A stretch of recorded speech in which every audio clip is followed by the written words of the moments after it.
আসসালামু আলাইকুম। সুলতানা দাওয়াখানা ফেসবুক এবং সুলতানা দাওয়াখানা ইউটিউব চ্যানেলের পক্ষ থেকে আপনাদের সকলকে জানাই আন্তরিক প্রীতির শুভেচ্ছা। বন্ধু, আমরা ঘরে বসে যে সমস্ত তৈরি করা চাল খাই, তাই চাল দুই প্রকার, একটা মিলের চাল, একটা হচ্ছে ঘরোয়া চাল। অর্থাৎ চালানি যে মিলের চাল সেটা বিভিন্ন প্রসেসের উপর হয়, কিন্তু ঘরোয়া যে চালটা সেটা কোন প্রসেসের মধ্যে হয় সেটা আপনারা দেখতে পাচ্ছেন। দেখুন, প্রথমত শুকনো ধানটাকে আমরা ভাপিয়ে নিই।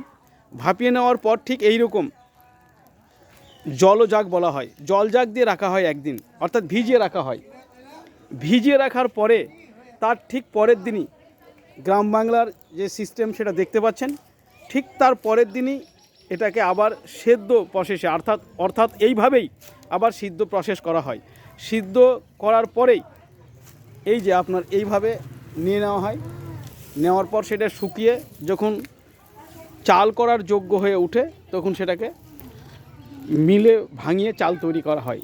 কিন্তু প্রথমে ভিডিও শুরুতেই বলেছিলাম যে বাড়ির চাল আর মিলের চাল অনেক পার্থক্য, কারণ মিলের চাল চিকন এবং সুন্দর করার জন্য অনেক কেমিক্যাল দেওয়া থাকে, তাই চালটা চিকন হয় এবং হাতে দিলে স্লিপ করে। কিন্তু বাড়িতে তৈরি করা চালে কোনো কেমিক্যাল থাকে না, একদম নিজ হাতে খুব সুন্দর পরিকাঠামোতে এইভাবে উনুনে অর্থাৎ মাটির আখায় কড়াই করে ভাপানো এবং সেদ্ধ করা হয়।